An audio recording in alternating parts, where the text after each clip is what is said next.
Secret wings episode 2। उस फरिश्ते के साथ अजीब मुलाकात के बाद मैंने बाकी दिन छोड़ने और सीधे घर जाने का फैसला किया। वैसे भी इसका कोई खास फर्क नहीं पड़ता था क्योंकि मेरे पास केवल 2 पीरियड्स ही बचे थे। मैं अली से मुझे छोड़ने के लिए कहने वाली थी, लेकिन फिर मैंने सोचा कि पैदल ही चलूंगी।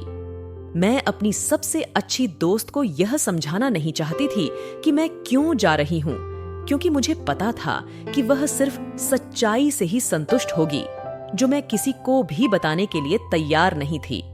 इसके अलावा मैं यह जानना चाहती थी कि क्या मैं वास्तव में दौड़ने में बेहतर हो गई थी या यह सिर्फ किस्मत थी।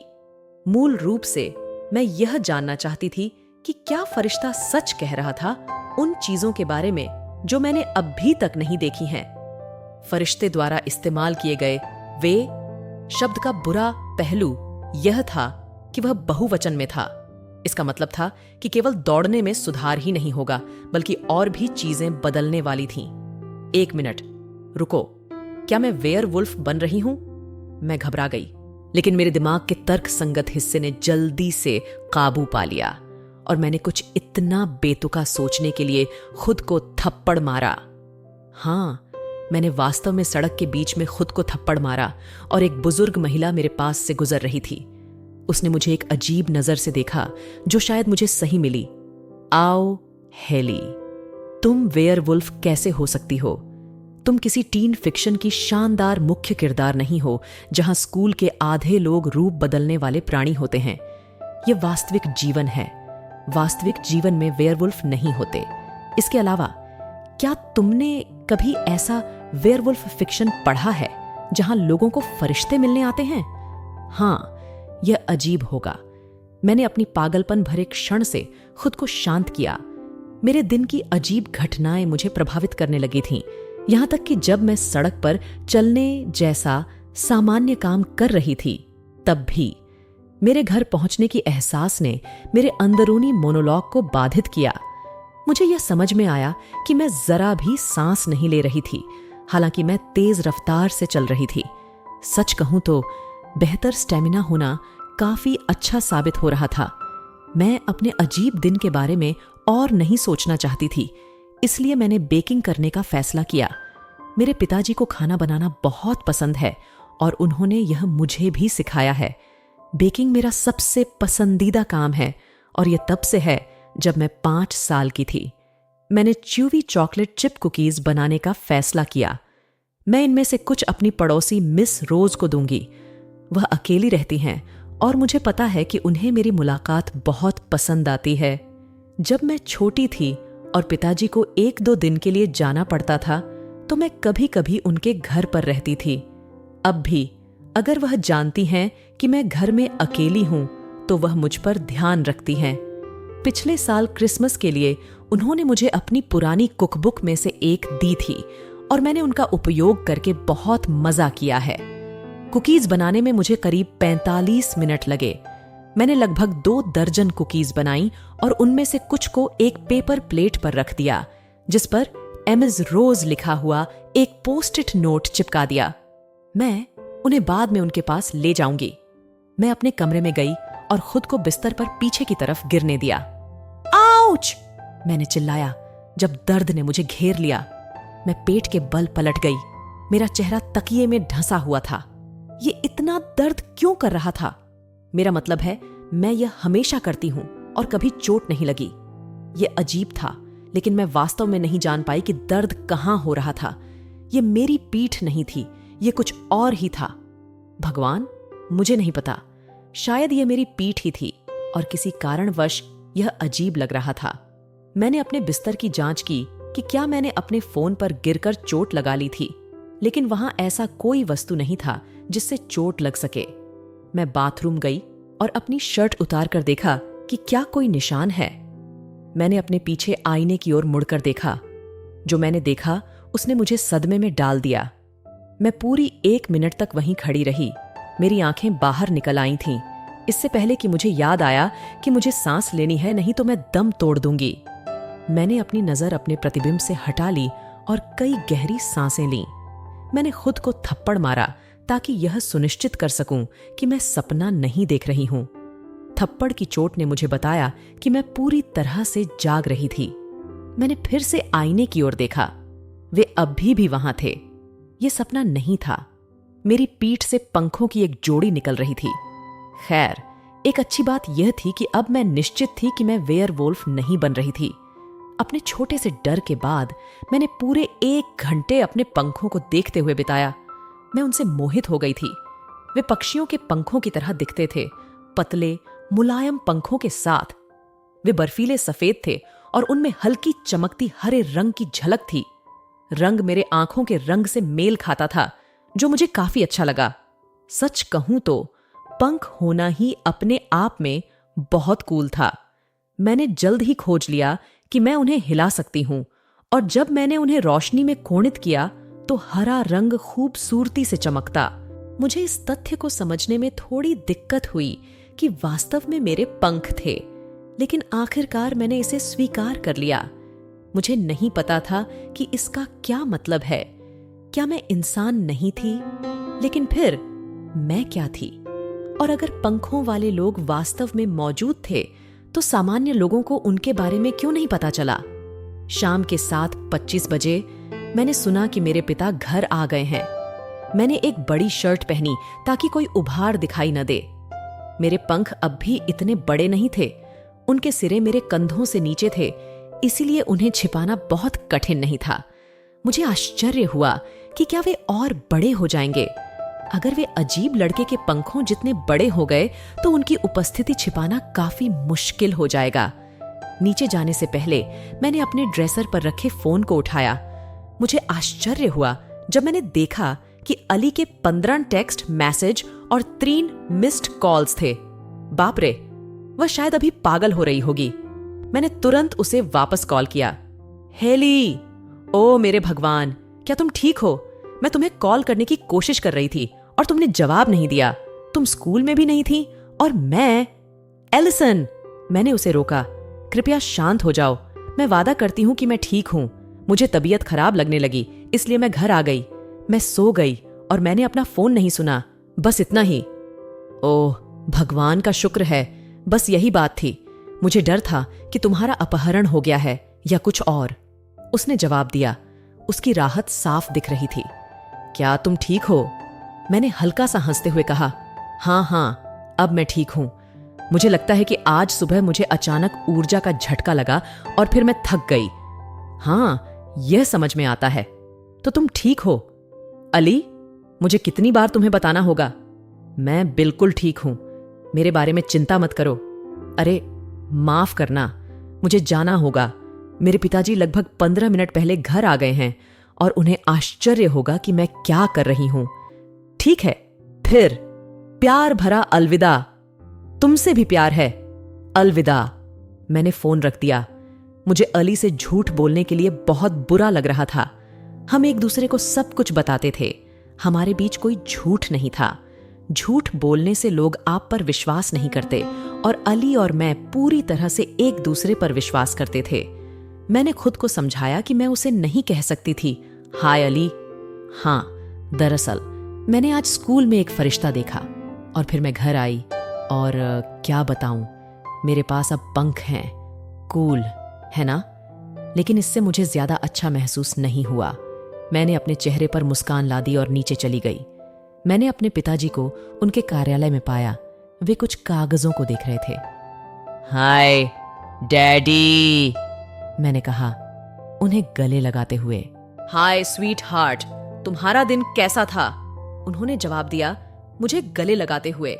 अचानक मुझे अपने पंख याद आए और मैंने इस तरह से खुद को गले से अलग किया कि मेरे पिताजी गलती से उन्हें न छू लें। ये अच्छा था, थोड़ा थकाऊ। हालांकि अगर आपको कोई आपत्ति न हो तो मैं बस कुछ पिज्जा गरम कर लूंगी और फिर अपने कमरे में चली जाऊंगी। मुझे कुछ होमवर्क पूरा करना है, फिर मैं सो जाऊंगी। जरूर हनी, डैडी ने मुझे मुस्कुराते हुए कहा। ठीक है, शुभ रात्रि। ओह, और मैंने कुछ कुकीज बनाई हैं, उन्हें सभी मत खा लेना। उन्होंने हंसते हुए कहा। नहीं खाऊंगा, चिंता मत करो। शुभ रात्रि हेली। मैं रसोई में गई और कुछ पिज्जा गरम किया जो मैं अपने कमरे में ले आई। कुछ बाइट्स खाने के बाद मुझे एहसास हुआ कि मुझे भूख नहीं लग रही थी। मैं अपने नए पंखों से बहुत विचलित थी। मैंने एक रेसरबैक टैंक टॉप पहन लिया ताकि मेरी शर्ट पंखों को बाधित न करे और पेट के बल लेट गई। मेरा दिमाग हजारों विचारों से भरा हुआ था। मुझे संदेह था कि आज रात मुझे बहुत नींद आएगी, हालांकि मुझे निश्चित रूप से इसकी जरूरत थी। आज की अजीब घटनाओं ने मुझे थका दिया था। मैं शायद आखिरकार सो गई थी क्योंकि मुझे खिड़की पर किसी के लगातार खटखटाने से उठना पड़ा। अपनी नाइट स्टैंड की ओर झुकते हुए मैंने कराहते हुए अपना फोन उठाया। मैंने अपनी आंखों को ज्यादा उजाले से बचाते हुए समय देखा। स्क्रीन पर 2:34 बजे चमक रहा था। खटखटाने की आवाज जारी रही और मैं उठकर खिड़की की ओर बढ़ी। मैं खिड़की की ओर सावधानी से गई क्योंकि ईमानदारी से कहूं तो मुझे रात में अपनी खिड़की से बाहर देखना ज्यादा पसंद नहीं था। नहीं, मैं डरपोक नहीं हूं, लेकिन फिर भी मैंने देखा कि एक चेहरा मुझे देख रहा था। मैंने चीख को दबाया और तुरंत अपने बिस्तर के पीछे भाग गई। वह चेहरा एक लड़के का था। वास्तव में यह वही लड़का था जिसे मैंने स्कूल की पार्किंग में देखा था।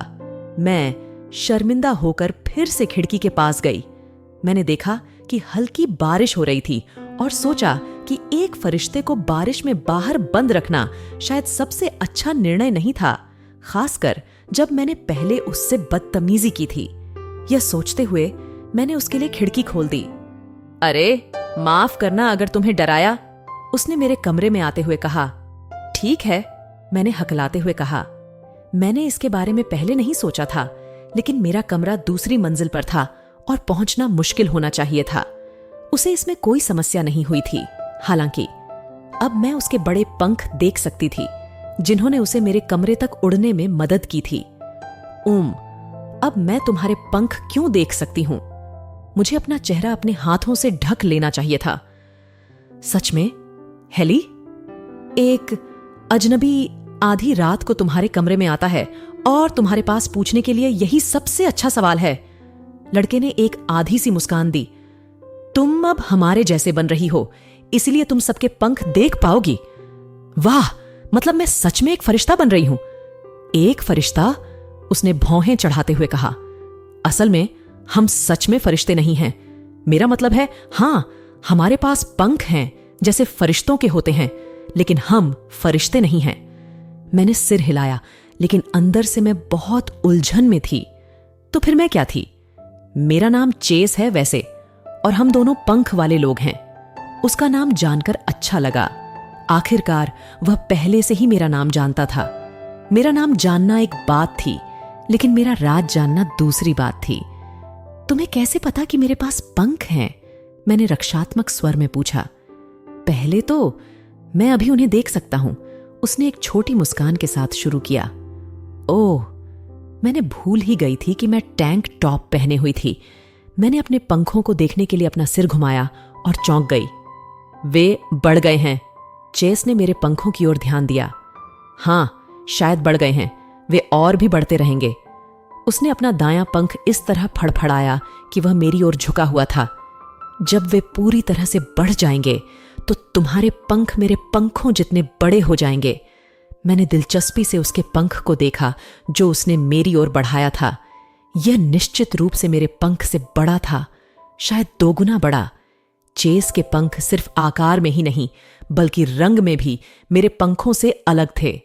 उनके पंख विभिन्न भूरे रंगों के शेड्स में थे, जो उसके गहरे और उलझे हुए बालों और उसकी हल्की आंखों के रंग से मेल खाते थे। मैंने अपना हाथ बढ़ाया और उसके पंख के सिरे को हल्के से छू लिया। चेस ने झटका खाया और अपना पंख वापस खींच लिया और असहज महसूस किया। मैं शर्मिंदा हो गई। माफ करना, मैंने धीरे से माफी मांगी। ठीक है, लेकिन बेहतर होगा कि तुम ऐसा न करो, उसने जवाब दिया। उसके चेहरे पर वही आरामदायक भाव लौट आया। मैंने सिर हिलाया, अभी भी शर्मिंदा थी। चेस कुछ कहने के लिए अपना मुंह खोल ही रहा था कि ठंडी हवा का झोंका कमरे में आ गया। मैंने कंपकंपी ली और उसने खिड़की की ओर मुड़ते हुए गाली दी। क्या हुआ चेस? हमें अभी जाना होगा। क्या मतलब? क्यों? मैंने पूरी तरह से उलझन में पूछा। मैं बाद में समझाऊंगा, अभी हमें यहां से निकलना होगा। चेस ने जवाब दिया। उसकी आवाज में तात्कालिकता थी। क्या? मैं नहीं जा सकती। हेली, मुझे पता है कि यह मुश्किल है और मुझे पता है कि तुम शायद पूरी तरह से भ्रमित हो, लेकिन यहां अब सुरक्षित नहीं है। इसे पता है कि मैं यहां हूं और सबसे महत्वपूर्ण बात कि तुम यहां हो। लेकिन मैं ऐसे कैसे जा सकती हूं? और ये क्या है जिसके बारे में तुम बात कर रहे हो? मैंने घबराते हुए कहा। हेली, तुम्हारे पिताजी यहां हैं, है ना? मैंने सिर हिलाया और उसने जारी रखा।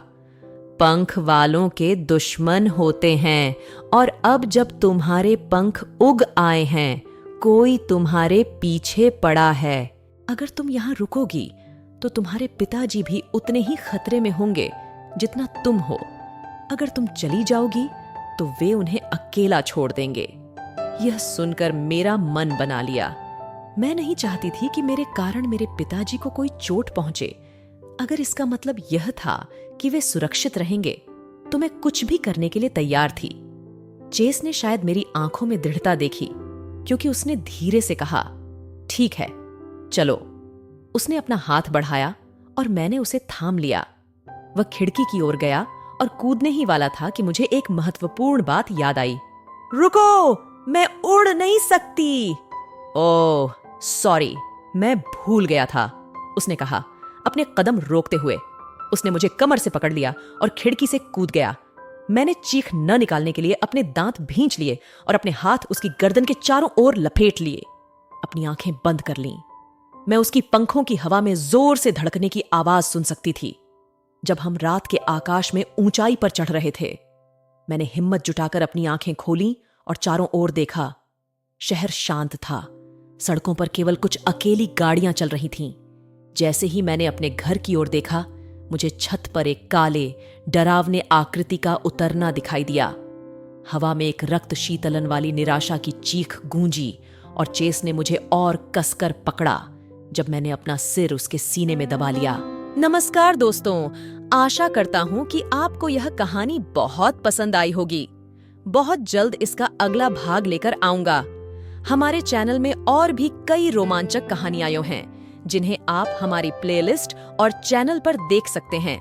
आपका समर्थन और प्रेम के लिए धन्यवाद।